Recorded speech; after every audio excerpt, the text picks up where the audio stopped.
Good morning, everyone. Myself, Maitri Patel, Assistant Professor in Computer Engineering Department, on behalf of Healthy Campus Committee, GIT, welcome you all for the webinar ચાલો વાત કરીએ.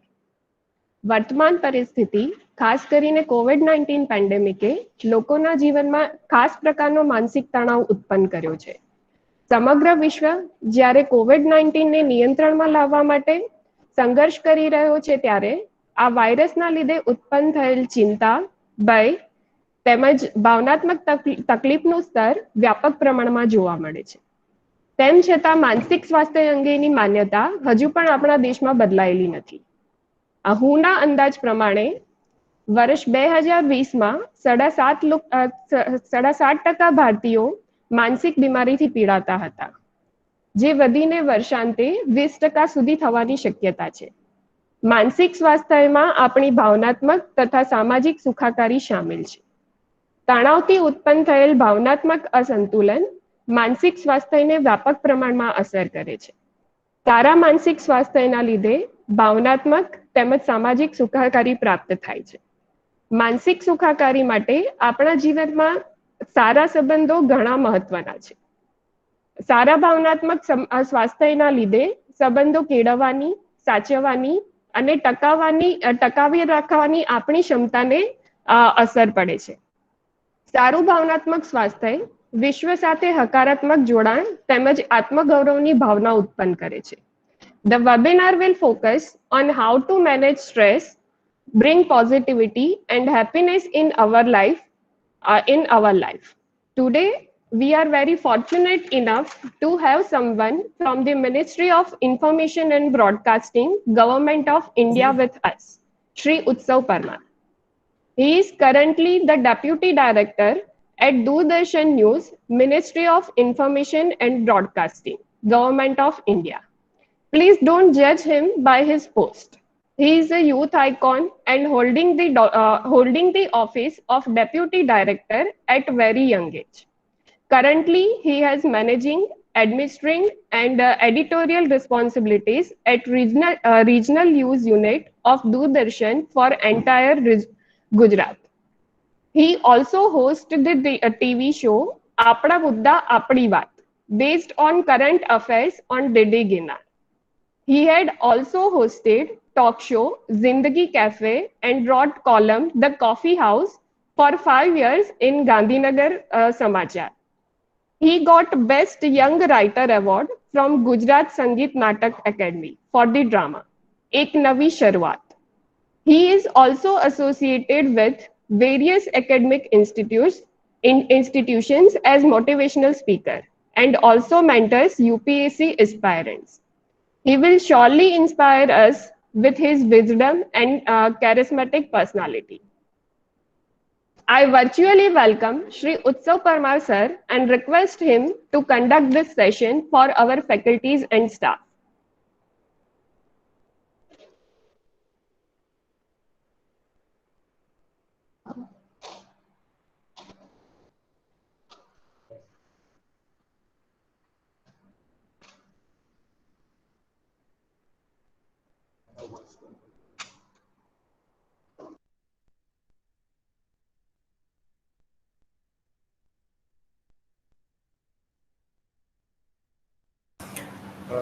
Hello, so sir, your voice is not audible.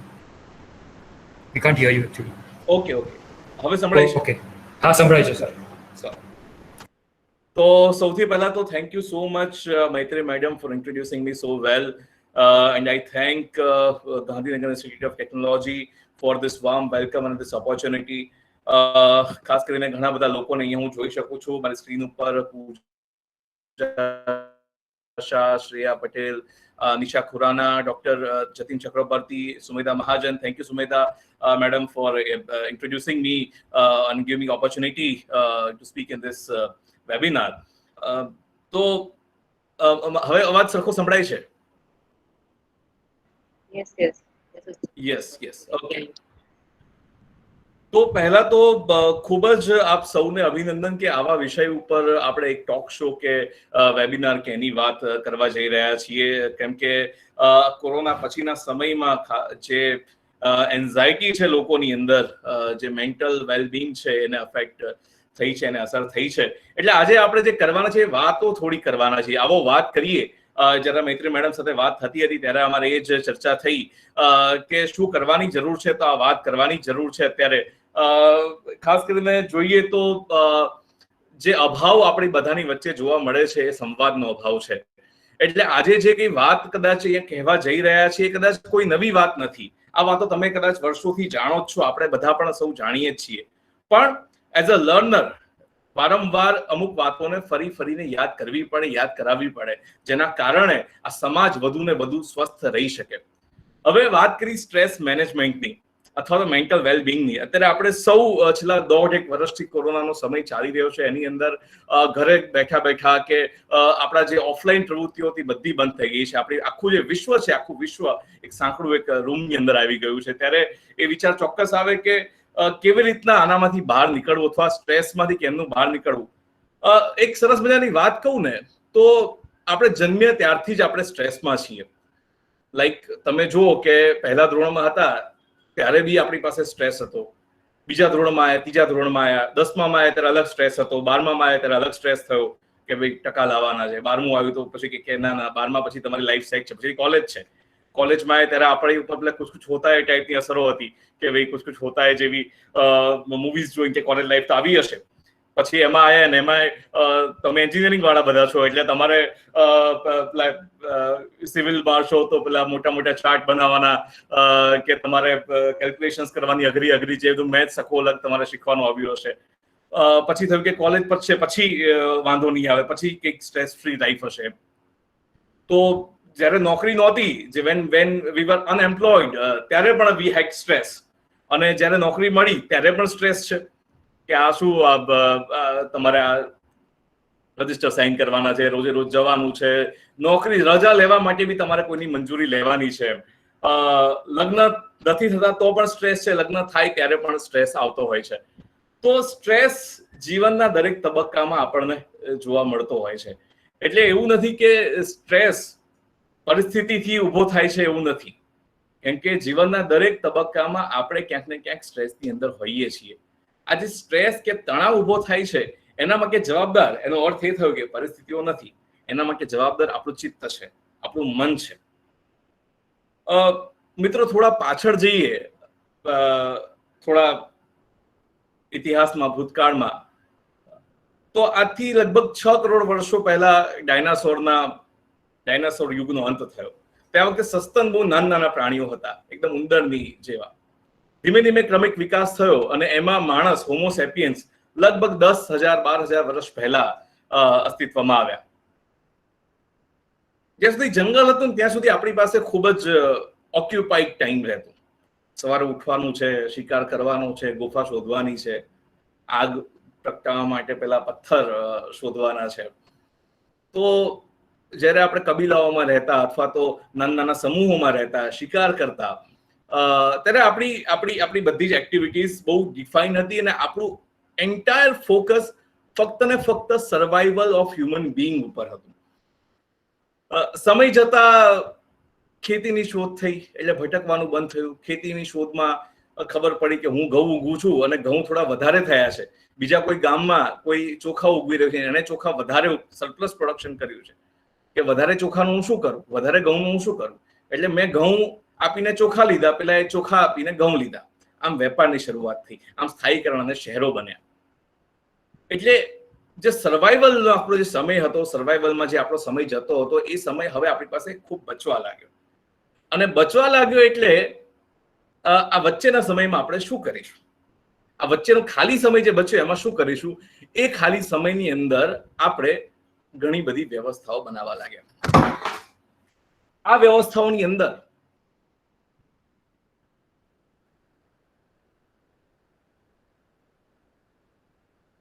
ઘણી બધી વ્યવસ્થાઓ આપણે બનાવવા લાગ્યા. અને પહેલા આપણી ડરવાની આદત હતી, પહેલા આપણી સર્વાઈવ કરવાની એક આદત હતી, ઇન્સ્ટિંક્ટ હતી. એમ એ ઇન્સ્ટિંક્ટ રહી એટલે શરીરનો વિકાસ જે ઝડપે થાય એની સાપેક્ષે બુદ્ધિનો વિકાસ, ઇન્ટેલિજન્સ, કોગ્નિટિવ બિહેવિયર આપણું બહુ ઝડપથી ડેવલપ થવા લાગ્યું રાધર દેન અવર બાયોલોજિકલ ડેવલપમેન્ટ. એટલે બાયોલોજિકલ ડેવલપમેન્ટ જો એ લિનિયર થતું હતું તો કોગ્નિટિવ ડેવલપમેન્ટ, ઇન્ટેલેક્ચ્યુઅલ ડેવલપમેન્ટ એ આપણું એક્સપોનેન્શિયલી થવા લાગ્યું. હવે અહીંયા દુવિધા ઊભી થઈ, બુદ્ધિનો વિકાસ બહુ ઝડપથી થઈ રહ્યો છે, શરીરનો વિકાસ નથી થઈ રહ્યો.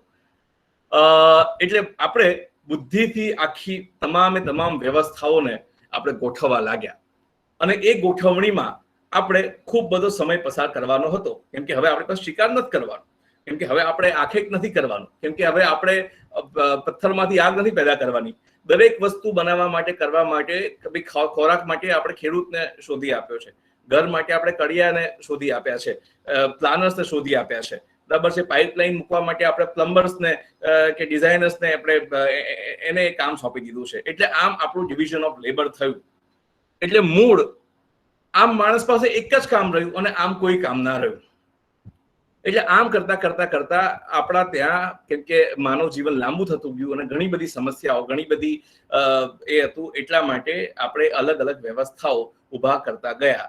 એમાં શિક્ષણ વ્યવસ્થા પણ આવી ગઈ, એમાં નોકરીની વ્યવસ્થા પણ આવી ગઈ, એની અંદર રાજ્ય વ્યવસ્થા પણ આવી ગઈ. તમે જુઓ, કુદરતના કોઈ પ્રાણીઓ પાસે આ પ્રકારની કોઈ વ્યવસ્થાઓ નથી. કુદરતના તમામ પ્રાણીઓ પોતાની રીતે જ આગળ વધે છે. કુદરતના તમામ પ્રાણીઓ પોતાની રીતે જ પોતાનું એક સર્વાઈવલ કરતા હોય છે, બરાબર છે. કે જ્યારે પણ જે પ્રાણીઓએ સર્વાઈવલ માટે મહેનત નથી કરવાની હોતી, બહુ ખાસ કરીને ખૂબ પુષ્કળ, તો એ જો બીજી બધી પ્રવૃત્તિઓમાં થઈ જતા હોય છે. આમ આપણા જીવનમાં સ્ટ્રેસ ઊભો થવાના ઘણા બધા કારણો છે. એનું માનું એક કારણ એટલે આ કે આપણી માનવીય વ્યવસ્થાઓ કે જેમાં આપણે બુદ્ધિનો વિકાસ બહુ ઝડપથી થઈ ગયો. નંબર 2 વસ્તુ મારે તમને એ કહેવું છે કે આપણે જે નથી સમજતા, જે નથી ખ્યાલ આવતો, એ આપણું ચિત્ત, આપણું માઇન્ડ, આપણું મન, આપણે મન સાથેનો સંવાદ આપણે ભૂલી ગયા છીએ.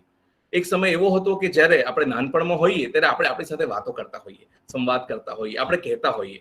મૂળ જે આપણે જે આવો વાત કરીએ, મૂળ સંવાદનો અભાવ છે. હું તમને કહું કે ભારતીય સંસ્કૃતિમાં પણ તમે જુઓ કે સંવાદની સંસ્કૃતિ રહી છે. અર્જુન અને કૃષ્ણ વચ્ચે જે ગીતા છે, ગીતામાં પણ આપણને જ્ઞાન મળે છે. એ શું છે? એ અર્જુન અને કૃષ્ણનો સંવાદ છે. અર્જુન જેવો સામાન્ય માણસ કૃષ્ણ જેવી મહાસત્તાને સવાલો પૂછે છે, સંવાદ કરે છે, બરાબર. એટલે અર્જુન વિષાદ યોગથી શરૂ થાય. પહેલો જે અધ્યાય છે અર્જુન વિષાદ યોગથી શરૂ થાય, પછી જ્ઞાન યોગ આવે, કર્મ યોગ આવે, અલગ અલગ વાત થાય છે. એ પૂછતો જાય અને જવાબ મળતા જાય, પૂછતો જાય અને જવાબ મળતા જાય. આજે મહાસત્તા છે, કૃષ્ણ નામની મહાસત્તા એટલે આપણું મન, અને અર્જુન એટલે આપણે. કેમ કે છેલ્લે તીર તો આપણે જ ચલાવવાનું છે. કૃષ્ણ એ યુદ્ધના મેદાનમાં ઉભા છે, એ પણ એ કૃષ્ણ છે અને કૃષ્ણમાં સત્તા છે, ક્ષમતા છે. એ પારખવાની જે ક્ષણ છે, એ યુદ્ધની ક્ષણ આવે ને ત્યારે આ યુદ્ધ એટલે શું? What is war? What is stress? War is a means to destroy our time. આપણે મૂળ એક સર્ક્યુલર ટાઈમમાં ટ્રેપ થઈ ગયેલા છીએ. We all are. તમને એવું જોશો, તમને લાગ્યા કરશે કે આપણે ખાલી ગોળ ગોળ ફરી જ રહ્યા છીએ, એક વર્તુળાકારમાં આપણે ફરી રહ્યા છીએ. લાગે પણ આપણે લાગે we are trapped in a circular time. Time is circular. ઘડિયાળ સર્ક્યુલર છે. સર્ક્યુલર ઇન ધ સેન્સ કે અને ટાઈમ પણ આપણા મગજની જ ઉપર છે. તમે જોશો વોટ ઇઝ ટાઈમ, સ્ટીવન હોકિંગ્સે જ્યારે બ્રીફ હિસ્ટ્રી ઓફ ટાઈમ લખી અને આપણા ત્યાં પણ સમયની પરિકલ્પનાઓ છે, તો અહીંયા ધારો કે ટી ઇઝ ઇક્વલ ટુ 0. ઘણા બધા અહીંયા એન્જિનિયરિંગના મિત્રો છે એટલે કદાચ વધારે સારી રીતે સમજી શકતા હશે. ટી ફિઝિક્સ કદાચ હશે. તો ટાઈમ શું છે? સમય પણ એ આપણી કલ્પના જ છે અને આપણે માપવા બેઠા છીએ. ક્યારે બી કોઈ સિસ્ટમમાં when we introduce a measurement is error itself. Measurement introduce error in the system. તમે જ્યારે કોઈ વસ્તુને માપવાની શરૂ કરો છો ત્યારે એની અંદર એરર આવી જાય છે. when you are measuring a length, તમે ક્યારે કોઈ વસ્તુને લેન્થ માપવા જાઓ છો, you forget the width. when you started measuring the width, you forget the depth. એટલે મેઝરમેન્ટ જ્યારે તમે કરવા જાઓ છો કોઈ વસ્તુનું, કે સમયનું પણ મેઝરમેન્ટ કરવા જાઓ છો, કે જીવનનું પણ મેઝરમેન્ટ કરવા જાઓ છો, કે મૂલ્યાંકન કે એનું માપન કરવા જાઓ છો, ત્યારે તમે એને ટોટાલિટીમાં જોઈ નથી શકતા. જેમ કે હાઇઝનબર્ગનો પેલો એક પ્રિન્સિપાલ છે, અનસર્ટેનિટીનો પ્રિન્સિપાલ છે, કે કોઈ પણ કણની સ્થિતિ અને ગતિ, કોઈ બી એની particles position and velocity, speed can not be measured at the same time. તમે કોઈ પણ પદાર્થની, કોઈ પણ કણની સ્થિતિ અને ગતિ એક જ સમયે જો સમજી લો, એવી રીતના તમે જો કોઈ માણસના મનની સ્થિતિ અને ગતિને એક સમયે સમજી લો, તો તમારી સામે આખું ચિત્ર રજૂ થાય, બરાબર છે. એ આખું ચિત્ર રજૂ નથી થતું ત્યારે આપણે ગૂંચવાઈએ છીએ. તમને પેલી વાર્તા ખબર હશે, હાથીવાળી. કે ભાઈ 6 પ્રજ્ઞાચક્ષુ વ્યક્તિઓ એક મોટો હાથી છે અને 6 પ્રજ્ઞાચક્ષુ વ્યક્તિઓ એ હાથીને પોતપોતાની રીતે જોઈ રહ્યા છે. પોતપોતાની રીતે જોઈ રહ્યા છે એનો અર્થ એ થાય છે કે તેઓ મેઝરમેન્ટ લઈ રહ્યા છે. એટલે એક જણે એના પગને અડ્યો તો એને લાગ્યું કે થાંભલો છે, એક જણે એને પૂંછડીને અડ્યું તો એને લાગ્યું કે આ તો આ કંઈક સુપડા જેવું છે, કંઈક બીજું જ છે. કોઈ કે એને સૂંઢને અડ્યો, કોઈએ એના કાનને અડ્યું. તો દરેકે પોતપોતાના હાથમાં જે એના હાથીના જે ભાગ આવ્યા એના આધારે હાથીનું મૂલ્યાંકન કર્યું. એ વાસ્તવમાં તો ખંડ દર્શન હતું, અખંડ દર્શન નહીં. એટલે આપણને જીવનને ટુકડાઓમાં જોવાની આદત પડી ગઈ છે. જેમ કે તમે GIT ના કેમ્પસમાં પ્રવેશો તો તમે ડિપાર્ટમેન્ટ જોતા હશો કે ના પેલું ઇલેક્ટ્રિકલ વાળા છે, આ સિવિલ વાળા છે, આ મેકેનિકલ વાળા છે, આ એન્વાયરમેન્ટ વાળા છે, પ્લાસ્ટિક વાળા છે, ટેક્સટાઇલ વાળા છે. અલ્ટિમેટલી તમે જુઓ કે તમારે GIT ને આખી જોવી હોય તો તમે કોઈને સિવિલ એન્જિનિયરિંગના ડિપાર્ટમેન્ટમાં લઈ જઈને તમે એમ ના કહી શકો કે આ GIT છે, કે ટેક્સટાઇલમાં લઈ જઈને એમ ના કહી શકો કે આ GIT છે. આ બધાનો તમે સરવાળો કરો એટલે GIT બને. એવી રીતના ગાંધીનગર ઇન્સ્ટિટ્યૂટ ઓફ ટેકનોલોજીનું આખું અખંડ દર્શન થઈ શકે. હવે આ દર્શન કેમનું કરવું, આ સંવાદ કેમનો કરવો, આ સમજ કેમની કેળવવી, આ જ્યારે સમજ કેળવી, જ્યારે આપણે આખું જોતા થઈએ, આખી દુનિયાને, આખા જીવનને સમગ્રતામાં, એની ટોટાલિટીમાં જોતા થઈએ, તો જ મને લાગે છે કે આપણે આપણા ચિત્તની નજીક, આપણા માઇન્ડની નજીક વધારે સરસ રીતે પહોંચી શકીશું. નહીતર આપણી અંદર અપેક્ષાઓ ઊભી થશે, નહીતર આપણી અંદર આશાઓ ઊભી થશે. જે દુઃખ છે, જે સુખ છે, એ બધા મેં અને તમે જાતે સર્જેલા છે. તમે જુઓ કે ગામમાં એક મકાન એક માણસે બનાવ્યું. એક નાની વાર્તા કરું તમને. ગામમાં એક માણસે એક મકાન બનાવ્યું અને મિત્રોને બોલાયા અને મિત્રોને બોલાવીને કહ્યું કે જો આ મકાન ગામમાં સૌથી મોટું અને સૌથી ઊંચું મકાન છે, એટલે હું પાર્ટી આપું છું. અને એ મિત્રએ બધાને પાર્ટી આપી, ગામની અંદર એના મિત્રને પાર્ટી આપી કે ના મારું મકાન સૌથી મોટું છે એટલા માટે પાર્ટી આપું છું. 6 મહિના 1 વર્ષ પછી પેલો મિત્ર છે એ મકાન માલિક જે મિત્ર હતો એની પાસે ગયો ફરીવાર અને એના ઘરે જાય છે તો એ મકાન માલિક જે મિત્ર હતો એ રોઈ રહ્યો હતો, એ દુઃખી હતો.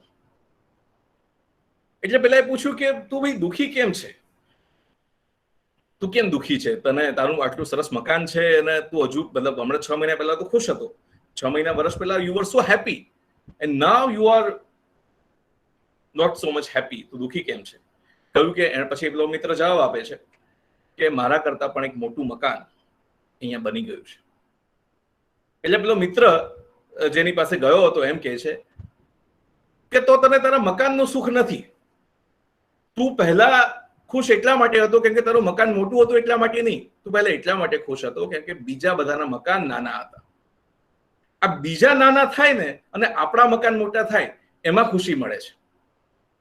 પછી 6 મહિના 7 મહિના પછી બીજાનું એક ઘર બાજુમાં મોટું બની ગયું એટલે પેલો માણસ દુઃખી થવા લાગ્યો, એટલે દુઃખી રહેવા લાગ્યો. એટલે કહ્યું કે તને તું એટલા માટે દુઃખી છે કેમ કે બીજાનું મકાન તારા કરતા મોટું બન્યું છે, બીજાનું મકાન તારાથી વધારે મોટું કદાવર બન્યું છે, વિશાળ બન્યું છે અને એટલા માટે તું દુઃખી છે. તને તારા મકાનનું સુખ નથી, તને તારા બીજા જે મિત્રો છે, બીજા આજુબાજુના પડોશીઓ છે એના મકાન નાના હોવાની ખુશી હતી અને પછી બીજાનું મકાન, તારા પડોશીનું મકાન તારાથી મોટા હોવાનું દુઃખ છે. તને જો તારા જ મકાનની ખુશી હોત તો તું ત્યારે પણ ખુશ હોત અને આજે પણ ખુશ હોત અને આવતીકાલે પણ ખુશ રહેત. એટલે મેં જેમ વાત કરી એ પ્રમાણે આપણું ચિત્ત છે, આપણું જે માઇન્ડ છે એ ઘણી બધી ભ્રમણાઓ આપણા માટે સમજી લેતો હોય છે, ધારી લેતો હોય છે ને એ ધારણાઓના આધારે આપણું જીવન ચાલવા લાગે છે. આમાં શું છે, આપણે ઘણી બધી મહત્વાકાંક્ષાઓ પાડીને બેઠા છીએ. આશા એટલા માટે જ છે કેમ કે નિરાશા છે. તમે દુઃખી થવાનું કારણ તમારી અપેક્ષાઓ છે. એ અપેક્ષાઓ જે તમે તમારી જાત સાથે બાંધી લીધી છે, એ અપેક્ષાઓ કે જે તમે તમારી આસપાસના લોકો સાથે તમે વ્યવહારમાં વિચારો છો કે આ માણસ આ રીતના જ વાત કરે, આ રીતના મારી સાથે મને આમ જ બોલાવવો જોઈએ, મારી સાથે આમ જ સ્વાગત થવું જોઈએ, મારી કેબિન તો આવી જ હોવી જોઈએ, મારી ખુરશી તો આવી જ હોવી જોઈએ, સ્ટુડન્ટ્સ મને અમુક રીતે જ બોલાવવા જોઈએ. તો આ પ્રકારની અપેક્ષાઓ તમે જાતે જ આપણે બધા ધારી લેતા હોઈએ છીએ અને જ્યારે અપેક્ષાઓ પૂરી ના થાય ત્યારે આપણને અંદરથી દુઃખ થતું હોય છે. તથાગત બુદ્ધ કહે છે કે ભાઈ અપો દીપ ભવ, ભાઈ દુઃખ છે કે ભાઈ તું તારો દીપક થા, અને એમ કહે છે કે દુઃખ છે, દુઃખનું કારણ છે, દુઃખનું કારણ છે કે રાગ છે અને દ્વેષ છે. either you love someone a lot or either you hate someone or something. બરાબર છે? કારણ કે તમારી જે પ્રતિક્રિયાઓ છે એ કાં તો પ્રેમમાંથી ઉત્પન્ન થાય છે, કાં તો ઘૃણામાંથી ઉત્પન્ન થાય છે. તમે કોઈને સખત કે સતત પ્રેમ કરતા હો, તમારા પડોશીને સતત પ્રેમ કરતા હો, તમારા કોઈ સ્પાઉસને, હસબન્ડને, વાઇફને, ગર્લફ્રેન્ડને, બોયફ્રેન્ડને, કોઈ છોકરા, છોકરી, કોઈ વસ્તુને, કોઈ એમને તમે સતત એની સાથે પ્રેમમાં છો, એટલા માટે એટલા બધા ઓતપ્રોત થઈ ગયા છો કે એની તરફથી જો અપેક્ષા બંધાવા લાગે, એ તૂટે ત્યારે તમને દુઃખ થાય. સામે જ્યાં તમને ઘૃણા છે, જે તમને સખત જે વ્યક્તિ વસ્તુ ઉપર ઘૃણા છે, દ્વેષ છે, આ દ્વેષ એ તો એના જીવનમાં થતી પ્રગતિ કે અધોગતિ તમને ખુશી કે દુઃખ આપી શકે. આપણને કેમ કોઈ દિવસ કોઈ એન્ટાર્કટિકાના કોઈ ખૂણે રહેતો માણસ કે આર્કટિકના ખૂણે કોઈ રહેતા માણસના જીવન સાથે કોઈ લેવા દેવા નથી હોતી. એ પણ માણસ જ છે, આપણા જેવો, અને આપણી જેમ જ એનું જીવન ચાલતું હોય, અને એ પણ એ જ પ્રકારની જીવન શૈલી જીવતો હોય, જે પ્રકારની આપણે જીવતા હોઈએ. એમાં થોડો ઘણો ફેરફાર હોય, પણ એની સાથે એ આર્કટિકમાં રહીને એની કોઈ ઇગ્લુમાં જતી કે સ્કૂલમાં જઈને કઈ પહેલો નંબર લાવે કે એક મોટી શોધ કરી નાખે તો આપણને એટલું દુઃખ નહીં થાય. અથવા એને કઈ નોબેલ પ્રાઇઝ વિનિંગ કામ બી કરી નાખી તો આપણને એટલું દુઃખ નહીં થાય કે સુખ નહીં થાય જેટલું સુખ કે દુઃખ આપણો પડોશી જો આવું કંઈક કરી નાખે તો એનાથી થાય.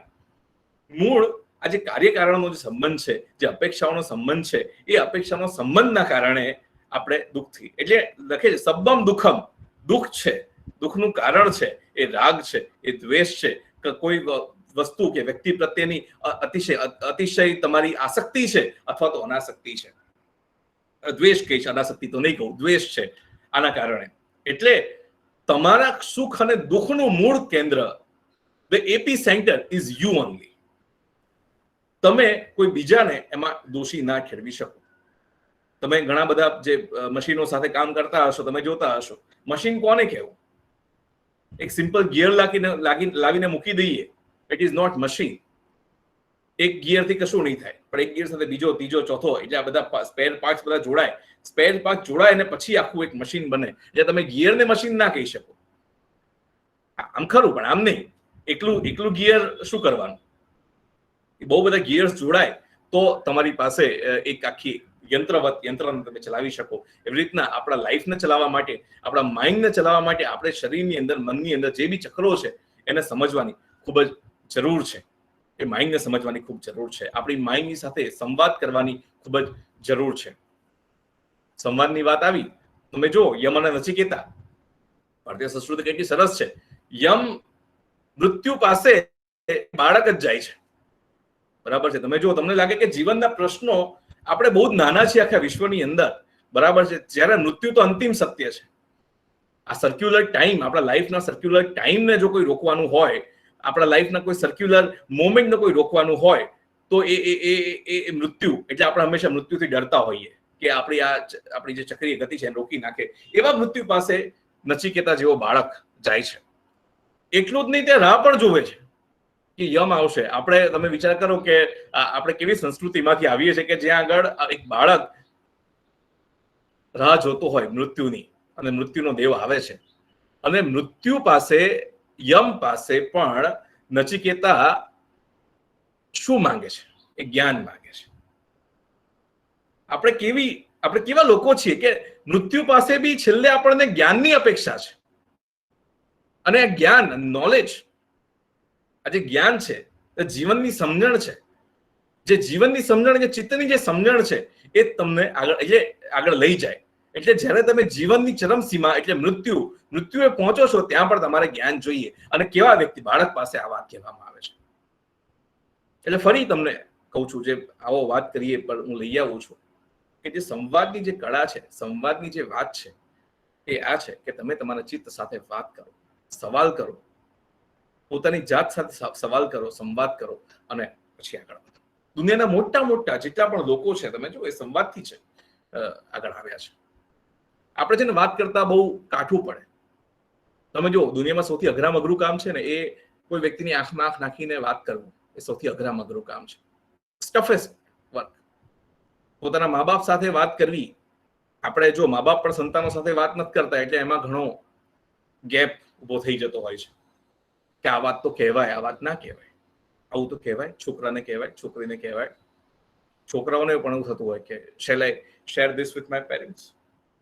એ બહુ ટીનેજથી, નાનપણથી શરૂ થઈ ગયું હોય કે જ્યારે મોટા થાવ ને ત્યારે એ ગેપ બહુ વધી ગયો હોય. મા બાપને સંતાન વાત નથી કરી શકતા. આપણા સમાજની ઘણી હકીકત છે. શિક્ષકો અને સ્ટુડન્ટ્સ પણ વાત નથી કરી શકતા. જેમ કે જે ટીચર્સ, જે પ્રોફેસર્સ, જે લેક્ચરર્સ, એને જે ઘણા વર્ષોનો અનુભવ થઈ ગયો છે, એને ઘણીવાર જો 20 વર્ષનો છોકરો કંઈક કહી જાય અથવા કંઈક એનું કંઈક નોલેજ આપી જાય કે કંઈક વાત કરી જાય તો ના પણ ગમે. એવી રીતના યંગ છોકરાઓ હોય એને પણ વિઝડમ લેવામાં બહુ તકલીફ પડતી હોય છે. There is a gap.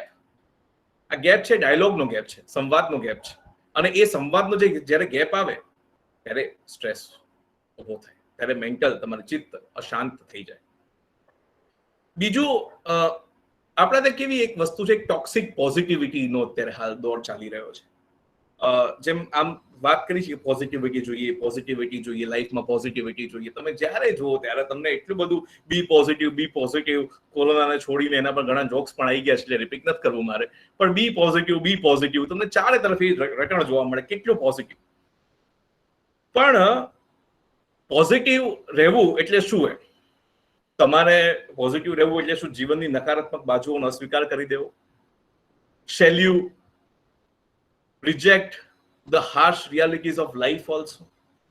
Shall you not accept the things, the life, the stories, બરાબર, which are coming to you? કેમ કે હંમેશા વાસ્તવિકતા સુવાળી હોય એવું જરૂરી નથી.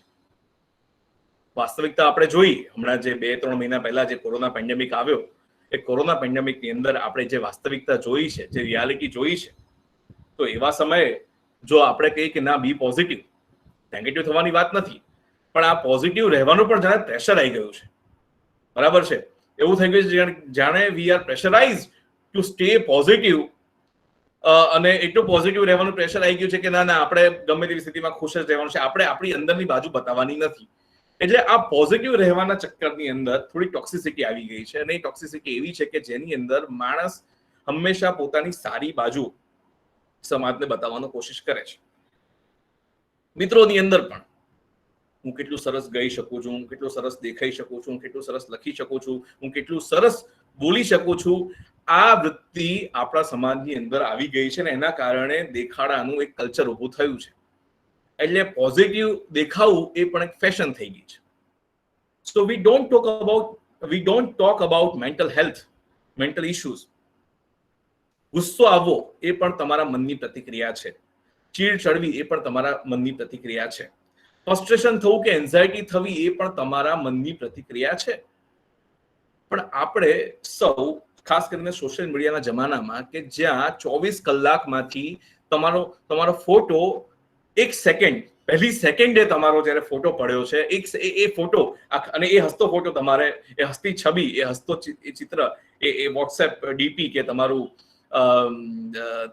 જે કહી શકાય કે પ્રોફાઇલ પિક્ચર, એ પ્રોફાઇલ પિક્ચર તમારે જીવતું રાખવાનું છે. કેમ કે એ તમારા ખુશ હોવાની સાબિતી છે. તમારે બતાવવાનું છે કે ના, હું કેટલો ખુશ છું, મારા બાળકો કેટલા સરસ છે, મારી કોલેજ, મારી જોબ કેટલી સરસ છે, કેટલી એક્સાઇટિંગ લાઈફ હું જીવી રહ્યો છું, એમ. તો આ બધું બતાવવાનું પ્રેશર છે. પણ આમાં ને આમાં આપણે જે અવોઇડ કર્યું છે એ આપણી એન્ઝાયટી, આપણા ફ્રસ્ટ્રેશન્સ, આપણા નેગેટિવ થોટ્સ. કેમ કે આપણને એવું લાગી રહ્યું છે કે ચારે બાજુ બધા ખુશ જ છે, બધાની મેરેજ લાઈફ સરસ ચાલી રહી છે, આપણને એવું લાગે છે, બધાના ઘર બહુ જબરદસ્ત છે એવું લાગે છે. ઇવન જ્યારે આ વેબિનાર થતા હોય ને તો બી લોકોની નજર જે ઘરમાંથી માણસ બોલી રહ્યો છે એ ઘરમાં પાછળ શું છે અને કેવું ઘર છે એવું જોવામાં પણ જાય. અને લોકોને એવું પણ થાય વેબિનારો જોઈને કે ભાઈ આવા તો આપણા બી ઘર નથી. એક નાનકડી ફ્રેમમાં આટલા મોટા 100 સ્ક્વેર ફૂટના ઘરોમાંથી એક નાનકડી અમુક ઇંચની, અમુક સેન્ટીમીટરની ફ્રેમમાંથી પણ આપણે દુઃખ શોધી લઈએ છીએ. દુઃખ શોધવામાં આપણે બહુ પાવરદાર છીએ. દુઃખી થવામાં આપણે બહુ એક મહારથ હાંસલ કરી છે. પણ કેવા દુઃખી? એકલા દુઃખી થવામાં. દુઃખ શેર કરવું, દુઃખ વહેંચવું અને વાત કરવી, એ વાતમાંથી આપણે કોઈ દિવસ એ આપણે ભૂલી ગયા છીએ. અને આવી આપણી સેલ્ફ કે આપણી જાત હોઈ શકે એવો સંવાદ આપણે આપણી જાત સાથે નથી કરતા. એક ફ્રાન્સના કવિ છે બોડલેરે બહુ સરસ વાત કરી. એણે એક કવિતા લખી છે, બ્લોસમ ઓફ એવિલ, દુરિતના પુષ્પો, પાપના પુષ્પો. જેમ વાત કરી એ પ્રમાણે વર્ષોથી આપણા ત્યાં આ પ્રકારની વસ્તુ છે કે બધું સારું સારું હોવું જોઈએ, ખરાબ ખરાબ આપણે નહીં બતાવીએ, એવાની વાત નહીં કરીએ. પણ એ એમ કહે છે કે ભાઈ તમારું જે અસ્તિત્વ છે, આપણું જે અસ્તિત્વ છે, જે સારા શુભનું અસ્તિત્વ છે, કેમ કે અશુભ પણ સ્થાન ધરાવે છે. તમે ખંડિત વ્યક્તિત્વ છો જો સખત તમારી અંદર બધી જ સારાઈ છે અથવા સખત તમારી અંદર બધી જ ખરાબી છે. તમે સારા અને ખરાબનો સરવાળો છો. અધરવાઇઝ તમારું અસ્તિત્વ બ્રોકન છે. તમે ખાલી એમ વિચાર કરો કે બ્રહ્માંડની અંદર તમે કહો છો કે પ્રકાશ હોવો જોઈએ, પ્રકાશ હોવો જોઈએ, પણ ધારો કે બધે જ બ્રહ્માંડમાં પ્રકાશ જ પ્રકાશ હોત, અંધકાર હોત જ નહીં, તો એ બ્રહ્માંડ કેવું હોત? તમે જુઓ કે ધારો કે બ્રહ્માંડની અંદર અંધકાર જ અંધકાર હોત અને પ્રકાશ હોત જ નહીં, તો કેવું હોત? તમને ખ્યાલ હશે જે ઇલેક્ટ્રિકલ એન્જિનિયરિંગમાં ભણતા હશે, તો એ સિવાય બી જનરલ પ્રિન્સિપલ છે કે વિદ્યુત પ્રવાહ ક્યારે જન્મે? જ્યારે પોટેન્શિયલ ડિફરન્સ, ઇલેક્ટ્રિસિટી ત્યારે પ્રોડ્યુસ થાય જ્યારે પોટેન્શિયલ ડિફરન્સ ઉભો થાય, પ્લસ અને માઇનસનો. બધે જો પ્લસ પ્લસ પ્લસ હોય તો કોઈ ડાયનેમિક્સ ઉભા નથી થતા. બધે જો માઇનસ માઇનસ માઇનસ હોય તો બી તમારા ડાયનેમિક્સ ઉભા નહીં થાય, પોટેન્શિયલ ડિફરન્સ ક્રિએટ જ નહીં થાય, ફ્લો જ નહીં થઈ શકે. તમે એમ વિચાર કરો કે આ દુનિયામાં બધા લોકો સાચું બોલે છે. World will be so boring. બધા લોકો સાચું બોલતા હશે, તમને પોલીસની પણ જરૂર નહીં પડે, તમને કોઈ વ્યવસ્થાની પણ જરૂર નહીં પડે, તમને કોઈ ન્યાયપાલિકાની પણ જરૂર નહીં પડે. ન્યાયપાલિકા એટલા માટે છે કેમ કે જુઠ્ઠાણુંને બેઈમાની છે, પણ વિશ્વનો જે વ્યવહાર છે એટલા માટે ચાલે છે કેમ કે જુઠ્ઠા બોલનારા લોકો પણ છે અને સાચું બોલનારા લોકો પણ છે. એ ડાયનેમિક્સ ઊભું કરે છે. આપણે સમગ્ર ચિત્ર જોઈએ દુનિયાનું અને વ્યક્તિનું, તો આપણે એનો સ્વીકાર કરવો જ રહ્યો. ઉમાશંકર જોશીની એક કવિતા છે સપ્તપદીની અંદર, એ લખે છે કે રાગ મૂર્તિ નમો નમો, ભય મૂર્તિ નમો નમો, દ્વેષ મૂર્તિ નમો નમો. હવે કેમ એવું કે છે કે રાગ, ભય અને દ્વેષ? કે રાગ, ભય અને દ્વેષને એમણે જાણ્યા એટલા માટે એમને પ્રેમની મહત્તા સમજાય, એટલા માટે એમને નિર્ભયતા સમજાય, એટલા માટે એમને અભયતા સમજાય. એ સિવાય સમજવું બહુ અઘરું હતું. એટલે આપણા શરીરની અંદર પણ જે બંને ભાગો છે, એ બંને ભાગોને, એ સારો હોય કે ખરાબ હોય, શુભ હોય કે અશુભ હોય, એ બંનેને સમજવા એટલા જ જરૂરી છે. આમાં આપણું જીવન એ રીતના અત્યારે હાલ એવી સ્થિતિમાંથી પસાર થઈ રહ્યું છે કે આપણે અત્યંત વાસ્તવવાદ તરફ જઈ રહ્યા છીએ. વાસ્તવવાદ ખૂબ સારી વાત છે, પણ જ્યારે યથાર્થ, તમારો વાસ્તવ, તમારી રિયાલિટી એ એક્સ્ટ્રીમ કક્ષાએ તમે જ્યારે વસ્તુને ઓબ્જેક્ટિવલી જોવા લાગો તો ડિપ્રેશનમાં સરી પડે. તમે જુઓ કોઈ વસ્તુને બહુ સખત ઓબ્જેક્ટિવિટીથી જોશો ને તો યુ વિલ બી ડિપ્રેસ્ડ. વાસ્તવવાદ તમને ડિપ્રેશન તરફ લઈ જશે. વાસ્તવવાદ, અતિ વાસ્તવવાદ, વાસ્તવવાદ નહીં પણ અતિ વાસ્તવવાદ. હું એમ નથી કહેતા કે આપણે વાસ્તવથી છટકવાનું છે, પણ તમારે એને ટોટાલિટીમાં તમે જુઓ અને તમે જ્યારે જાઓ છો ત્યારે તમે વાસ્તવવાદથી, તમે રિયાલિટીથી, એક્સ્ટ્રીમ રિયાલિટી, અતિ વાસ્તવવાદની પણ તમે એમાં તમારી સમજને ઉમેરો, તમારી સમજણને ઉમેરો, તમારી વિઝડમને ઉમેરો તો ઘણો ફરક પડશે. તમને વાત કરું તો એક ન્યુરોલોજીસ્ટ છે, બહુ સરસ મજાની વાત કરે છે કે બાળકોને જ્યારે તમારે ટ્રેન કરવા હોય, બાળકોમાં જ્યારે વિકાસ કરવો હોય ત્યારે બે વસ્તુઓ બહુ અગત્યની છે. અને એ બે વસ્તુઓ છે પોએટ્રી. તમારે તમારા મનનો જ્યારે સંપૂર્ણ વિકાસ કરવો હોય, જ્યારે એને પોએટ્રી અને હ્યુમર, આ બે અંતિમો છે. આ બંને વસ્તુઓને જો તમે બાળકોને આપો તો બાળકના મનનો વિકાસ બહુ ઝડપથી થાય છે. મને વિચાર આવ્યો કે આવું કેમ કે છે, એટલે મેં શાંતિથી વિચાર્યું. માણસની જે કઈ બી પ્રગતિ છે, આપણી તમારી મારી જે કઈ બી પ્રગતિ છે, માનવ જાતની જે કઈ પ્રગતિ છે, એ દવાઓમાં હોય, એ મશીનોમાં હોય, એ આર્ટિફિશિયલ ઇન્ટેલિજન્સની અંદર હોય, મશીન લર્નિંગની અંદર હોય, ઓટોમેશનની અંદર હોય, ઘણી બધી પ્રગતિઓ જે માણસે કરી છે, એ પ્રગતિની જો વાત કરીએ તો આપણે આપણી દુનિયાની આસપાસ જે વસ્તુઓ છે એ વસ્તુઓ સિવાય પણ આપણે કલ્પી શક્યા છીએ. We could see beyond our limitations. We could see and think beyond our physical world. એટલે ધારો કે દીપડો હોય કે સિંહ હોય કે ચિત્તો હોય કે શિયાળ હોય કે કોઈ પક્ષી હોય, એમના માટે વિશ્વ ફક્ત જેટલું દેખાય છે એટલું જ છે. આપણે નવા સત્યો સર્જ્યા છીએ. નવા સત્યો એટલા માટે સર્જી શકીએ કેમ કે આપણી પાસે કલ્પના શક્તિ છે, કેમ કે આપણી પાસે બુદ્ધિ છે. અને આપણી કલ્પના શક્તિ અને બુદ્ધિનો સર્વશ્રેષ્ઠ ઉપયોગ જો જોવા મળતો હોય તો એક કાવ્યમાં છે અને બીજું એક હ્યુમનમાં છે.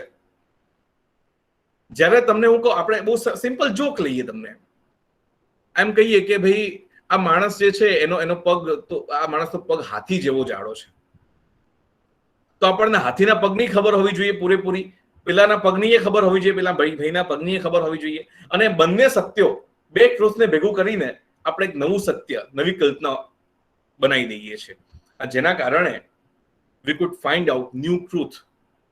બરાબર છે. તારો ચહેરો ચંદ્ર જેવો કવિતા અને કવિતાઓમાં પણ આવે છે કે ચાંદ સા રોશન ચહેરા.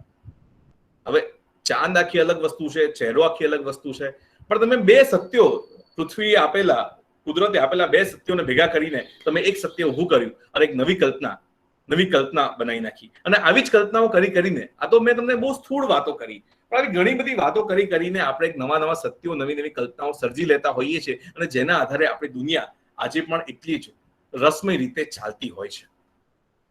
એટલે જ્યારે તમે કવિતા કરો છો કે જોક કહો છો, જે હ્યુમર કરો છો, વ્યંગ તરફ જાઓ છો, આ બંને તરફ જ્યારે તમે જાઓ છો ત્યારે તમે દુનિયાને એક અલગ દ્રષ્ટિકોણથી જોવાની તમારી પાસે ક્ષમતા આવે છે. અને આ ક્ષમતા એ છે કે જે મેં કહ્યું કે તમને જે વાસ્તવવાદની જે પીડા છે એ પીડામાંથી જ નવા સત્યો પેદા કરી આપશે. એ પીડા અને વેદના જ એ જે દરવાજા છે, જે તમારા જખમના દરવાજા છે, એ દરવાજા તમને નવા સત્યો તરફ તમને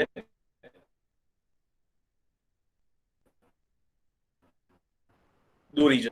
જે આપણે ગુમાવી બેઠા છીએ અથવા જે આપણી પાસે જતું રહ્યું છે એ છે સંવેદના.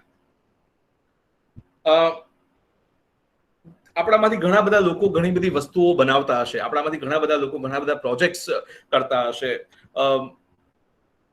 ઘણી બધી શોધો એવી થતી હોય છે કે જેને જોઈને આનંદ થાય કે ના, આ પ્રકારની શોધો આપણા દેશમાં થઈ રહી છે. આપણા યુવાનો ખાસ કરીને એન્જિનિયરિંગમાં હોય કે બીજી કોઈ વિદ્યા શાખાઓમાં હોય તો એ પણ ઘણા બધા શોધખોળ કરી રહ્યા છે. પણ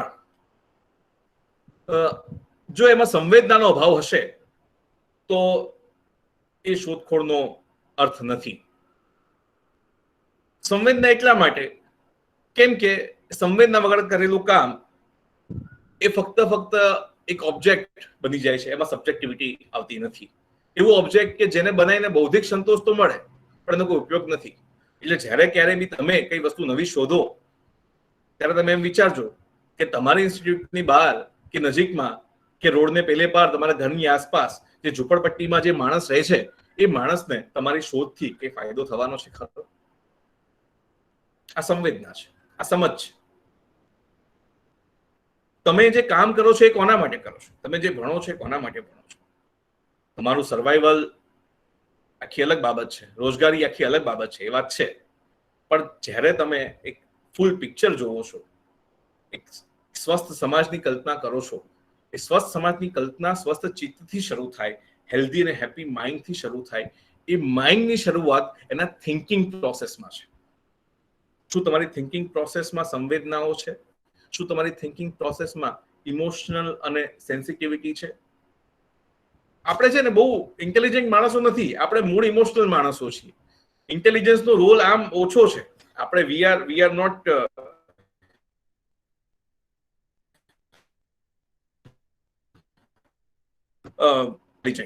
બચાવતો જેટલો ઇમોથી આપણે ડ્રીવન થતા હોઈએ છીએ. ઇન્ટેલિજન્સનો ભૂમિકા ખરી છે પણ મૂળ વી આર ઇમોશનલ. દાખલો આપું તમને કે તમે ભૂખમરા વિશે વાંચ્યું હોય, જાણ્યું હોય કે ભાઈ ફેમાઇન એટલે શું, ભૂખમરો એટલે શું, કેવી રીતના માણસો ભૂખથી મરતા હોય, કદાચ એના વિશે તમે આંકડા વાંચ્યા હોય તો એ ઇન્ટેલિજન્ટ એક સ્ટેટિસ્ટિક છે. પણ હું તમને એમ કહું કે આફ્રિકાની અંદર એક મુઠ્ઠી બાજરી માટે મહિલાઓએ પોતાનો દેહ આપવો પડે છે, સેક્સ સ્લેવરી કરવી પડે છે, ત્યારે તમને ભૂખની કિંમત સમજાશે, ત્યારે તમને ભૂખની સંવેદના સમજાવશે કે ભૂખ્યા હોવું એટલે શું. તમે તો હોઈ શકો પણ આવી જ્યારે વાત, આવી બધી વાર્તાઓ જ્યારે આપણી આસપાસની દુનિયામાં ઘટે છે ત્યારે થાય કે એક મુઠ્ઠી બાજરો એટલે એક રાત, અને એ રાત કેટલી ભારે પડતી હશે એ તમે વિચારી છો. આ ભૂખમરો છે, આ ગરીબી છે, આ સમજ જ્યારે તમે વાત કરશો, સંવાદ કરશો તો જ આવશે. તમારા રોડને, તમારા ઘરના ઉંબરા ઓળંગીને, તમારી કોલેજની સીમાઓ ઓળંગીને સમાજના એ વર્ગ સાથે પણ વાતચીત કરવી પડશે જે વર્ગ મુખ્ય ધારામાં સામેલ નથી થયો. ત્યારે તમે સમજી શકશો. મને યાદ છે, હું દિલ્હીમાં હતો ત્યારે, આઈ વોઝ ઇન દિલ્હી, અને ત્યારે મારે એક રિહેબિલિટેશન સેન્ટરની અંદર જવાનું થયું. આ રિહેબિલિટેશન સેન્ટરની અંદર મેં એક માણસને જોયો, એક છોકરો મને બતાવ્યો, યંગ છોકરો, જુવેનાઇલ સેન્ટર હતું. એ છોકરો અંદાજે 15-1 વર્ષનો હશે. આ 15-1 વર્ષનો છોકરો અને એકદમ કહ્યું કે ભાઈ જોઈને તમને બહુ એવું લાગે કે એકદમ બહુ સામાન્ય પાતળા બાંધાનો, ચામડી સુકાઈ ગયેલી, હોઠ ફાટી ગયેલા અને એકદમ છારી બાજી ગયેલી ચામડી ઉપર બી, ચહેરા પરથી તદ્દન તમને નિર્દોષ લાગે, એવું લાગે કે કુપોષણનો શિકાર છે. ત્યાં એ એનજીઓ પેલું હતું, એનજીઓ વાળા ભાઈએ મને એમ કહ્યું કે આ જે છોકરો છે, આ છોકરાએ 3 ખૂન કરેલા છે. હવે પેલી મેં વાત કરી ને કે આપણે વાત ના કરીએ તો ખબર ના પડે, આપણે એના અપરાધી માની જ લઈએ, પણ પછી એની વાર્તા સાંભળી તો ખબર પડી કે એની સાથે શું થયું છે. એ છોકરાના મા બાપ નહોતા. એ છોકરો રહેતો હતો દિલ્હીના કોઈ એવી ગલી કે સડકની અંદર, નીચે ગલી કે સડક પાસે, જેની પાસે કોઈ જ જીવવાનો કોઈ માધ્યમ કે હેતુ નહોતા. એટલે કોઈ ટોળકીએ એને ભરમાવ્યો કે ભાઈ એને ડ્રગ્સનો આદી બનાવ્યો. કોકડે એને કોઈ વ્હાઇટ ઇંકનું એને બંધાણી કર્યો કે ડ્રગ્સનો આદી બનાવ્યો, અને પછી એને એની પાસે, કારણ કે જુવેનાઇલ હતો તો એની પાસે એક હત્યાઓ કરાવે, કોન્ટ્રાક્ટ કિલિંગ કરાવે, એને પૈસા આપવા ના પડે, આવું છે. ને આવી રીતના એ પછી પકડાઈને ત્યાં આગળ એ જગ્યામાં આવ્યો હતો. એટલે હવે આ વ્યક્તિ માટે જવાબદાર કોણ? એ પોતે, સમાજ, વ્યવસ્થાઓ કે અભાવો? આ સામાજિક ચિત્ત પણ કેમ બગડે છે? કેમ કે સંવાદનો અભાવ છે, હાર્મની નથી. આપણે વાત નથી કરતા, આપણે સમાજને તબક્કાઓ સાથે બી વાત નથી કરતા. એટલા માટે પણ સોશિયલ એન્ઝાયટી આખી ઊભી થાય છે. તમને ખબર નહીં હોય કે દુનિયાના રિચેસ્ટ માણસોને કેવા સ્ટ્રેસ હોય છે. તમે એમને ગાડીમાં જ જોયા છે. તમને ખબર નહીં હોય કે બોલિવૂડના હીરો હિરોઈનો કેટલા સ્ટ્રેસ સાથે દિવસમાં ઉભા થતા હશે અને કેટલા સ્ટ્રેસ સાથે ઘરે જતા હશે. કારણ કે આપણે એમને ફોટોગ્રાફ્સમાં જ જોયા છે. તમે ઇન્સ્ટાગ્રામ પર બહુ હેપી પિક્ચર્સ મૂકતા લોકોની વાર્તાઓ તમે ખરેખર ક્યારેય ધ્યાનથી સાંભળી છે? આપણે બધું જ સત્યો છે ને, આપણે બધા ધારી લીધેલા છે, માની લીધેલા છે, જાણેલા નથી. અને એ જ આપણી અંદર દુઃખનું સર્જન કરે છે, અને એ જ આપણી અંદર એક પ્રકારની પીડા પેદા કરતી હોય છે. તમે જુઓ કે કેટલી બધી વસ્તુઓ તમે જુઓ ને, એમ તમે શાંતિથી જો એનાલાઇઝ કરો ને કે તમે છેલ્લા 1 વર્ષમાં કે 2 વર્ષમાં કે 3 વર્ષની અંદર ઓનલાઈન જે વસ્તુ ઓર્ડર કરી હશે ઈ કોમર્સની અંદર, તો એ ઓનલાઈન ઓર્ડર જે કર્યા હશે એમાંથી કેટલી બધી વસ્તુઓ તમે તમારા ઉપયોગના કારણે તમે ખરીદી છે, બીકોઝ ઓફ યોર નીડ, અને કેટલી વસ્તુઓ બીકોઝ યુ વોન્ટેડ, કેમ કે તમારા મિત્રએ લીધી છે અથવા તમે કોઈકની પાસે જોઈ છે ને એટલા માટે તમે લીધી હશે. અને યુ એનાલાઇઝ કે ગયા વર્ષે તમે એમેઝોન કે ફ્લિપકાર્ટ પર જે વસ્તુઓ લીધી કે કોઈ પણ ઈ કોમર્સ પ્લેટફોર્મ પર જે વસ્તુઓ લીધી હશે, એ વસ્તુઓનો આજે તમે શું કરો છો, એ ક્યાં છે? અને તમે વિચારો કે તમે કેમ લીધી.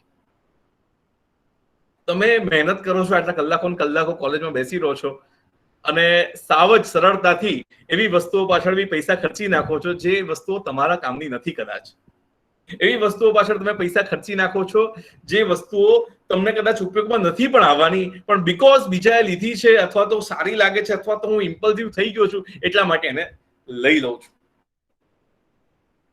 સો આપણે જાતે જ વસ્તુઓ સાથે લગાવ કરી દીધો છે, એટલી બધી બાબતો સાથે લગાવ કરી નાખ્યો છે કે આપણે ખરેખર તો જીવન જીવવાની પ્રાકૃતિક રીતોને ક્યાંય ભૂલી ગયા છીએ. આપણે બહુ ટેમ્પરરી ગોલ્સ બનાવી દઈએ છીએ. આપણી પાસે એક વસ્તુ આવે એટલે બીજી વસ્તુ હોવી જોઈએ, ત્રીજી વસ્તુ હોવી જોઈએ, બરાબર, મકાન નથી તો મકાન 2 રૂમનું, 3 રૂમનું, 4 રૂમનું હોવું જોઈએ. 4 રૂમનું ફ્લેટ આવે તો કહેશે કે હવે બંગલો હોવો જોઈએ. બંગલો આવે તો કે એને આવો રંગ હોવો જોઈએ. માર્બલ્સ, અહીંયા બેલ્જિયન માર્બલ્સ કે ઇટાલિયન માર્બલ્સ હોવા જોઈએ. શેન્ડેલિયરનો હવે જમાનો રહ્યો નથી, પણ આ પ્રકારની વસ્તુઓ હોવી જોઈએ. તો આપણે એકમાંથી બીજા દુઃખ આપણે સરસતા જઈએ છીએ. મને છે ને આમાં વાર્તા યાદ આવે છે. આલ્બેર કામુ કરીને એક ફ્રેન્ચ લેખક છે. બહુ તમને વાંચતા સાહિત્યમાં બહુ અદ્ભુત પુસ્તકો લખ્યા છે માણસે. બીજા વિશ્વયુદ્ધના સમયમાં એણે લખેલું. તો એની એક સરસ વાર્તા, એનો નિબંધ છે, મિથ ઓફ સિસિફસ અથવા મિથ ઓફ સિસિફ. હવે સિસિફને એવો શ્રાપ હતો કે ગોળ પથ્થરને તમારે લઈ જવાનો, ધક્કો મારીને પહાડની ટોચ ઉપર, અને ટોચ પર જ્યારે પહોંચે ને એટલે પાછો પથ્થર ગબડી પડે. જેવો ટોચ પર એ પથ્થર પહોંચાડે પાછો ગબડી પડે, જેવો ટોચ પર પહોંચાડે પાછો. એટલે શ્રાપ હતો આવો. એટલે અને એને શ્રાપ એવો કે લઈ તો એને જ જવાનું, ગબડી જાતે પડે. મેં કહ્યું ને કે we are ટ્રેપ્ડ into the circular motion of time. એક સાયક્લિક ટાઈમમાં આપણે ફસાઈ ગયા છે. આ બેઝિકલી આ તો એક પ્રતીક છે, પણ તમે જીવનમાં જો ના કહ્યું કે 10મું પાસ કર્યું આપણે તો લઈ ગયા 12મા સુધી પથ્થર લઈ ગયા. 12મું એટલે પાછો પથ્થર ગબડી પડ્યો, અને પાછા 12મા એ પતાવે, પાછા ગયા, કોલેજનું પહેલું વર્ષ આવ્યું, પથ્થર ઉપર લઈ ગયા. 4th યરમાં ડિગ્રી મળી, પાછો પથ્થર ગબડી પડ્યો, નોકરી શોધવાની છે. નોકરીમાં આવ્યા, પાછો પથ્થર ઉપર ચડાયો, પાછો નીચે આવ્યો. મિનિંગલેસનેસ ઓફ લાઈફ. એક આવો જ એક બીજો તમને એક બહુ મજાની વાર્તા કહું. ફ્રાન્સ કાફકાની એક નોવેલ છે, નાની લઘુ નોવેલ છે. ફ્રાન્સ કાફકા મૂળ જર્મન નવલકથાકાર, અને એણે બી આ પ્રકારની નિરાશાવાદની ઘણી બધી વાર્તાઓ અને વાતો કરી છે. તો એમાં ધ ટ્રાયલ નામની નોવેલની અંદર એવું થાય છે કે એક માણસ સવારે ઉઠે છે. એ આપણા બધાના જીવન સાથે પણ આવું જ ક્યાંક ને ક્યાંક થતું હોય છે કે સવારે ઉઠે છે અને ખખડાવે છે, 2 જણા દરવાજો ખખડાવે છે, અને એનું નામ છે કે. બિચારાને નવલકથામાં આખું નામ પણ નસીબ નથી, કે જ કહેવાય છે. એ કે ને લેવા માટે 2 માણસો બહાર દરવાજાની બહાર ઉભા છે. આ 2 માણસો અંદર આવે છે અને એમ કે છે કે તમારી ધરપકડ કરવામાં આવે છે. એટલે પૂછે છે કેમ? એ ખબર નહીં. મારો ગુનો શું? કે તને કઈ ખબર નથી, એ તારો ગુનો. અને પછી આવી રીતના એને જેલમાં લઈ જાય છે અને એના પર ખટલો ચાલે, ટ્રાયલ ચાલે છે. પણ આખા નવલકથાની અંદર એક ટ્રાયલ કેમ ચાલે છે એની ખબર આપણને પડતી નથી. રોજે રોજ પેલો માણસને બસ કોર્ટ બોલાય રાખે, એને હાજર થયા કરવાનું, કોર્ટ બોલાય રાખે, એને હાજર થયા કરવાનું. તો આવી નિરર્થકતા આવી જાય છે જ્યારે તમારી સૃષ્ટિ, તમારી આસપાસની સૃષ્ટિ તમે પોતે જ સીમિત કરી નાખો છો. તો આવી વાર્તા એને લખેલી. એવો જ એક બહુ અદ્ભુત પ્રકારનો એક લેખક ગેબ્રિયલ ગાર્સિયા માર્ક્વેઝ, જેને 100 Years of Solitude આ લોકડાઉનના સમયમાં અથવા કોરોના કાળમાં તો લોકડાઉન તો જતું રહ્યું પણ વાંચવા જેવી છે. એ બી બહુ સરસ મજાની વાર્તા લખે છે. એ વાર્તા એમ લખે છે, એમાં એક ગામ છે મોકોન્દો કરીને, ગામની એને કલ્પના કરી છે. આ ગામ એવું છે આ એટલા માટે કે આપણને આપણી જાત એક સમૂહ તરીકે પણ આપણે આપણી જાતને, માનવ જાતને ક્યાં જોઈએ છે ને એવા સત્યો આ લેખકો મજાના સર્જી દેતા હોય છે. એમને નોબેલ પ્રાઇઝ પણ મળેલું. તો ગાર્સિયા એવું લખે છે, મોકોન્દો નામનું ગામ છે. આ ગામમાં જે લોકો છે ને એ માનવ સભ્યતાની અન્ય પ્રગતિઓ કરતા એમને ખ્યાલ નહોતો કે મતલબ એથી અલિપ્ત રહીને આખું અલગ જીવતા, અને આખું ગામ અછૂતું. એ ગામની વિશેષતા મજા પડે એવી વાત છે. ત્યાં એ ગામની અંદર એ લોકોએ એવા જ વસ્તુઓના નામ પાડેલા જે વસ્તુઓને ઉપયોગ કરતા હોય, જે વસ્તુનો, જે પદાર્થનો, જે જગ્યાનો ઉપયોગ ના થતો હોય એનું કે હું મારો એની સાથે સંબંધ છે, પણ કોઈ એવી વનસ્પતિ છે જે હું વાપરતો જ નથી, જે ખાતો જ નથી, એનું નામ જ નથી પાડી. એ લોકોને એવું કેવું કે મારે એ બધી સ્મૃતિ લઈને મારે શું કરવું? પ્રકૃતિએ મને આટલું આપ્યું છે, હું એટલા તત્વો સાથે સંવાદ કરીને મારું જીવન ચલાવું છું. હા, પછી આ લોકો એ મોકોન્દો ગામની 100 વર્ષની કથા એની અંદર છે. આખા પરિવાર કેવી રીતના એ નાશ થાય છે, કેવી રીતના બહારના લોકો આવીને ભ્રષ્ટ કરે છે, અને એ આખી સંસ્કૃતિને એની પણ વાત છે. અને એમાં એવું થાય છે કે એ ગામના લોકો સ્મૃતિભ્રંશનો, એમ્નેશિયા, સ્મૃતિભ્રંશનો સ્વીકાર થવા લાગે છે, બધું ભૂલી જાય છે. ત્યારે એ બધી વસ્તુઓ પર સ્ટીકર ચોંટાડે છે લોકો. કે આને અમે આમ કહેતા, આને અમે આમ કહેતા, આને અમે આમ કહેતા, જેથી કરીને પોતાની સંસ્કૃતિને ભૂલી ના જાય. આપણું આવું કામ, ઇતિહાસ આવું કામ કરે છે, આપણે લેબલ્સ લગાવી દઈએ છીએ. એમાં કિશોર મશરૂવાળા આપણા જે લેખક છે બહુ સરસ મજાની વાત કહેતા. એ તો એમ કહેતા કે લોકોને ઇતિહાસ ના ભણાવવો જોઈએ. તો ભાઈ કેમ? કે ઇતિહાસ હોય તો પ્રેજુડાઇસિસ આવે. Because the things we hate and we love, that has come to me because someone has told a story to us. Someone has told history to us. કે ના જો ભાઈ, આ તારી જોડે આવું થયેલું છે, તારે આગળ આવું થયેલું છે. આવી હિસ્ટ્રી કોઈ બીજા પ્રાણીઓ પાસે નથી હોતી. ગીરનો સિંહ કોઈ દિવસ પેલો આફ્રિકાના સિંહનો બદલો લેવાનું ના વિચારતા હોય. એને પોતાનો શિકાર કરીને પોતાનું જીવન ચલાવવાનું હોય, કે એનો વંશ પેલો આગળ વધારે ફ્યુચરનું વિચારતા હોય. એક માણસમાં જ એવું છે. બરાબર છે? તમારા માઇન્ડની કન્ડિશનિંગ, આપણા સૌના માઇન્ડની કન્ડિશનિંગ કરવામાં આવતી હોય. તમને કોઈએ, તમારા હજારો લાખો કરોડો નામ હોઈ શકતા એમ. તમે જન્મ્યા ત્યારે કેટલી બધી સંભાવના હતી. તો સંબંધ, કોઈએ તમને નિશા કહી દીધું, કોઈએ તમને જતીન કહી દીધું, કોઈએ તમને રોહિત કહી દીધું, કોઈએ મૃગેશ કહી દીધું. પછી તમારા નામની બધી સંભાવના, મતલબ હજારો કરોડો નામમાંથી એક જ વસ્તુ રહી, બાકી બધી સંભાવનાઓ મરી પડવાની. કોઈ કે તમને ભાષા આપી દીધી, ગુજરાતી આપી, અંગ્રેજી આપી, someone gave you French, someone gave you German, જે પણ. તો જગતમાં જેટલી પણ ભાષાઓ શોધાઈ છે એ ભાષાઓની સંભાવનાઓ ઘટતી ગઈ. કોઈએ તમને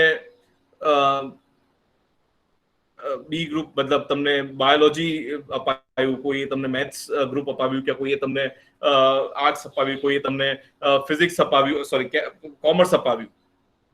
તમે જેમ જેમ ઉપર જતા જાઓ છો એમ તમારી સંભાવનાઓ ઓછી થતી જાય છે. તમારું માઇન્ડ એ પ્રમાણે કલ્ટિવેટ થતું જાય છે. કોઈ કે તમને એન્જિનિયરિંગ અપાવ્યું, ના કે ભાઈ હવે યુ આર મેકેનિકલ એન્જિનિયર, તો સિવિલ વિશે વિચારવાનું નહીં. તમે એકચ્યુઅલી 12મા ધોરણમાં તમે બહુ બ્રોડ બેઝ વસ્તુઓ ભણતા હતા, ફંડામેન્ટલ સાયન્સીસ ભણતા હતા. પણ જ્યારે તમે એન્જિનિયરિંગની કોઈ સ્પેસિફિક ફિલ્ડમાં આવી ગયા ત્યારે તમે બીજું નહીં વિચારો. તમે ટેક્સટાઇલમાં આવી ગયા તો પ્લાસ્ટિકનું નહીં વિચારવાનું, પ્લાસ્ટિકમાં આવી ગયા તો આનું નહીં વિચારવાનું. એમાં તમે જો માસ્ટર્સ કરીને સ્પેસિફિક તમે થઈ ગયા કે ના નેનો ફ્લુઇડ્સમાં તમે કે રિસર્ચ કરી નાખ્યું, તો ના કે હું મેગ્નેટિઝમ આના પર જ કામ કરીશ, I will not go for other things. એમ તમારી જીવનની સંભાવનાઓ જેમ જેમ તમારું ઉપર થાય, માઇન્ડ જેટલું કન્ડિશન થતું જાય એમ ઓછું થતું જાય, તમારો વ્યાપ ઘટતો જાય. એટલે શિખર પર પહોંચો ત્યારે તમે પોતાની જાતને એકલા પામો છો. સંવાદ, વાત નથી થતી. અત્યારે બી જુઓ ને, અત્યારે કોરોના કાળે આપણને શીખવાડ્યું કે કોઈ એક ફિલ્ડના માણસો કામ નહીં કરી શકે. તમારે કોરોના સામે લડવું હશે તો બધાને ઇન્વોલ્વ કરવા પડશે. તમારે સંગીતકારોને બી ઇન્વોલ્વ કરવા પડશે, તમારે સાહિત્યકારોને પણ ઇન્વોલ્વ કરવા પડશે, તમારે ધાર્મિક નેતાઓને પણ ઇન્વોલ્વ કરવા પડશે.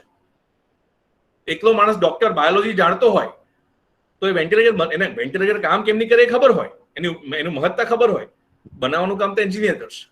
પણ એન્જિનિયરને પણ શરીરનું તંત્ર જાણવું પડશે, અને શરીરનું તંત્ર જાણનાર વ્યક્તિએ મશીન પણ જાણવું પડશે.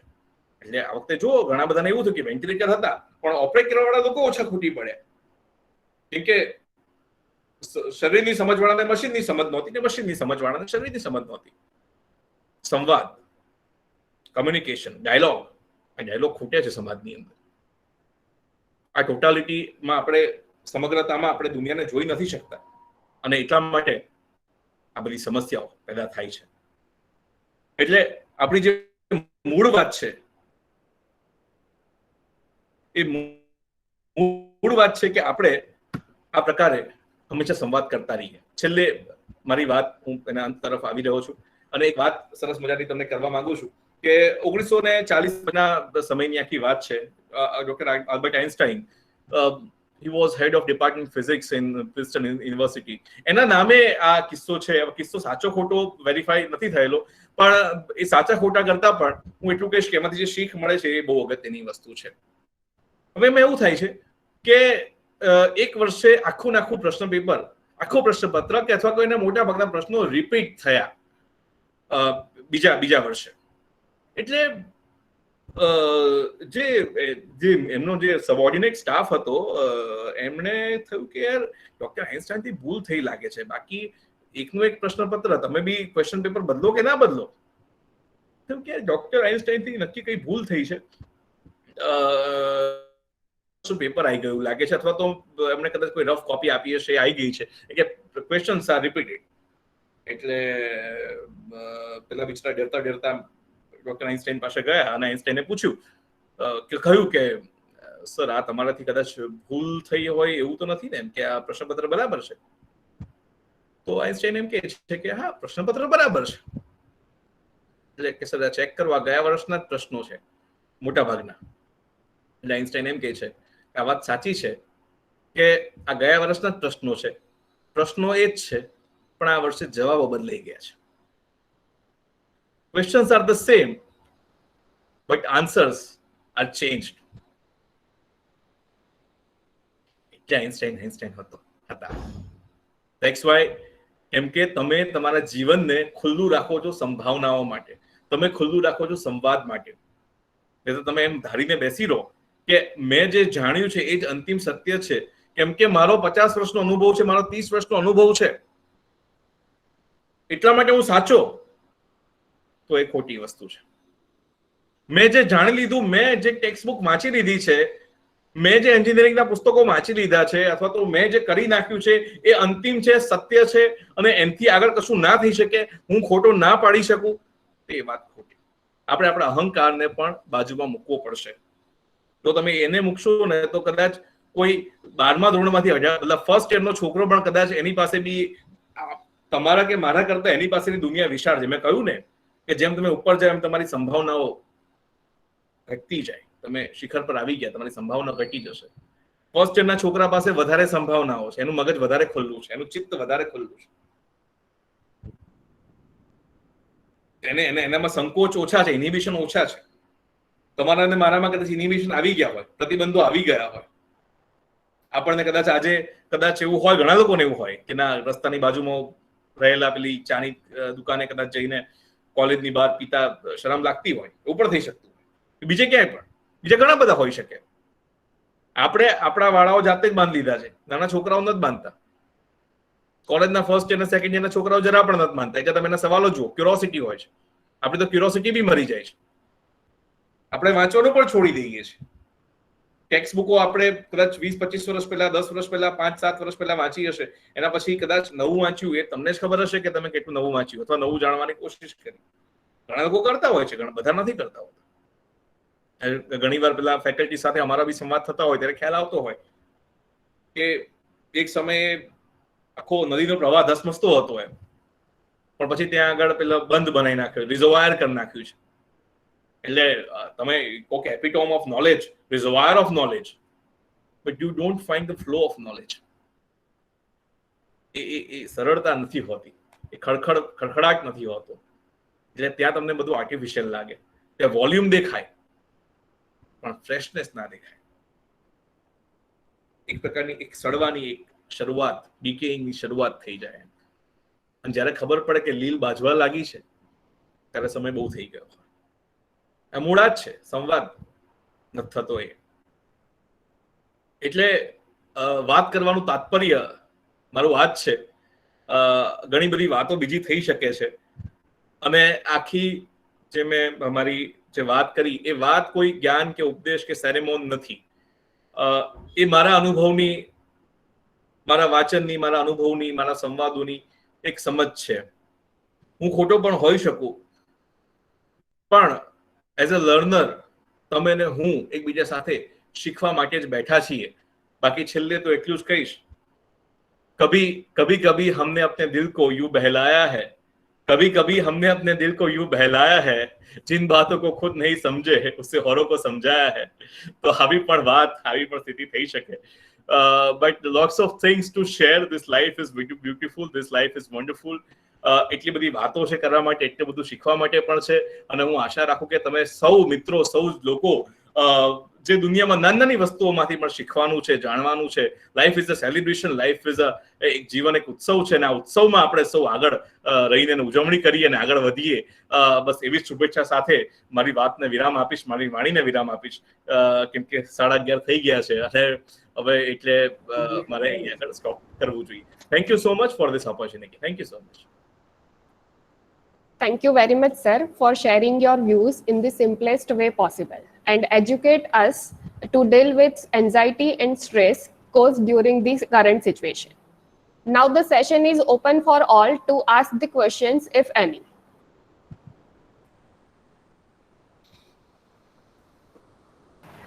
Hello. Ji.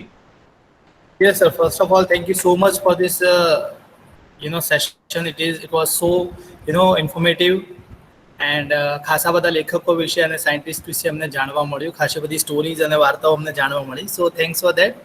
Now my question તો નહીં કહું, but I just need some recommendations કે in this time which books should we read to make our mind more peaceful, and what should we learn and what should we read in order to make our mind more insightful. રહીશભાઈ બહુ સરસ સવાલ પૂછ્યો, પણ અત્યારનો જે સમય છે ને એમાં શું વાંચવા કરતા શું ના વાંચવું ને એ વધારે અગત્યનું છે. કેમ કે જ્યારે તમે ફેસબુક ખોલો છો કે ઇન્સ્ટાગ્રામ ખોલો છો અથવા કંઈ પણ તમે કરતા હો ત્યારે એટલી બધી વસ્તુઓ તમારી પાસે, એટલી બધી ઇન્ફોર્મેશન તમારી પાસે આવતી હોય છે. It is very difficult. પણ તમે જે વાત કરી, હું ફરી એકવાર કહીશ કે આ સમયની અંદર ઇન્ફોર્મેશન કરતા ક્લેરિટી ઇઝ વેરી ઇમ્પોર્ટન્ટ. હવે ઇન્ફોર્મેશન બધા પાસે છે, જે નથી ક્લેરિટી નથી, સ્પષ્ટતા નથી, કેમનું જોવું, કેવી રીતના આગળ વધવું એ ઓછું છે. તો દરેક માણસ એની રુચિ પ્રમાણે વાંચી શકે. કોઈકને નવલકથામાં રુચિ હોય, કોઈને કાવ્યમાં રુચિ હોય, દરેકની રુચિ અલગ અલગ હોય. એટલે એથી કઈ પેલું દવા જેવું છે, રોગ જેવું છે કે રોગ પ્રમાણે દવા આપવાની હોય, એ પ્રકારની વસ્તુ છે. તેમ છતાં પણ જો કોઈને રસ પડતો હોય તો man's search for meaning, Viktor Frankl basically યહૂદી ગેસ છે, યહૂદીઓનો જે કોન્સન્ટ્રેશન કેમ્પ હતા એમાં ફસાઈ ગયા હતા, પોતે સાયકાટ્રિસ્ટ હતા, અને ત્યાંથી કેવી રીતના બહાર નીકળ્યા. તો મને લાગે છે બહુ નાનું પુસ્તક છે અને કદાચ આ સમયમાં બધા મિત્રોને એ વાંચવાની કદાચ મજા આવી શકે અથવા એને ગમી શકે. તો that I think you should read. એ સિવાય ઘણી બધું આપણા સાહિત્યમાં છે જે તમારા ટેસ્ટ ઉપર નિર્ભર કરે છે કે તમને કેવું ગમે છે, ગુજરાતીમાં, અંગ્રેજીમાં, ફ્રેન્ચમાં. So it's up to you. Yes, thank you so much, sir, for this suggestion.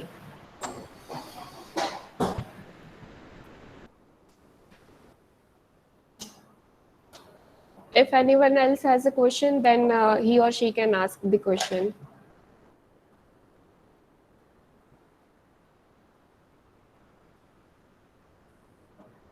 Okay, I guess anyone has not any question. So moving on. Thank you, sir. Now I would like to request Professor Jatin Chakravarti, sir, to give vote of thanks.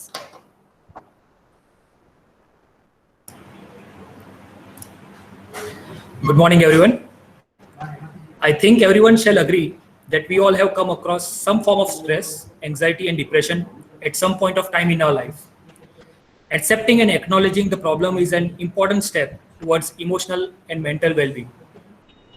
Today, during the course of the webinar, we all were enlightened about the importance of mental health, and it gave an insight into ourselves at some or the other level.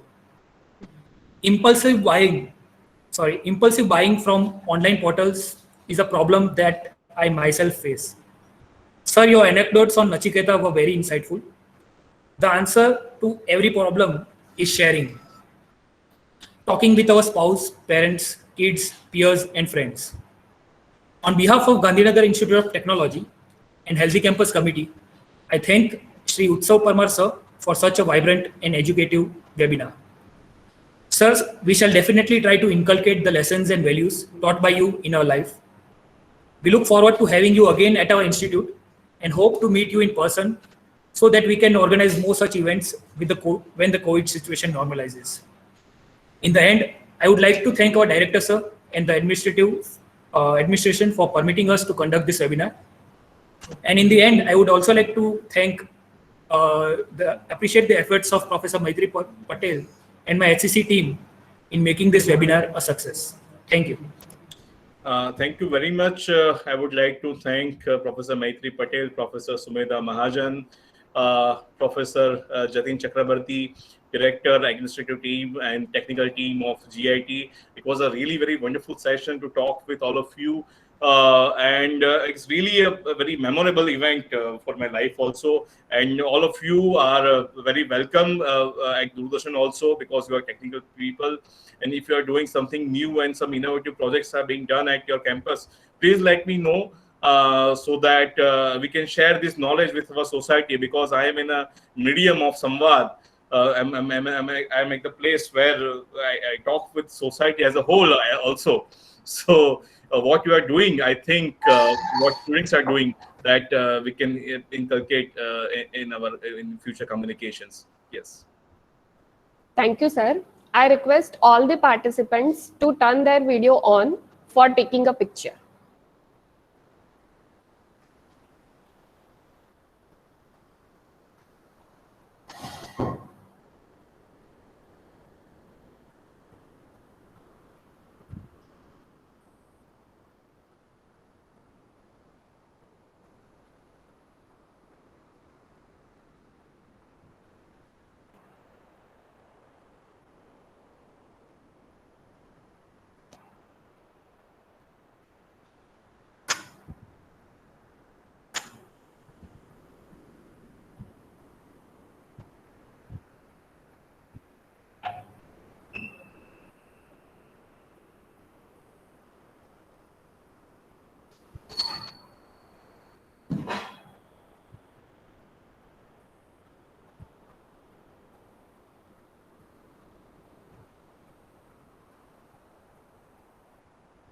Okay.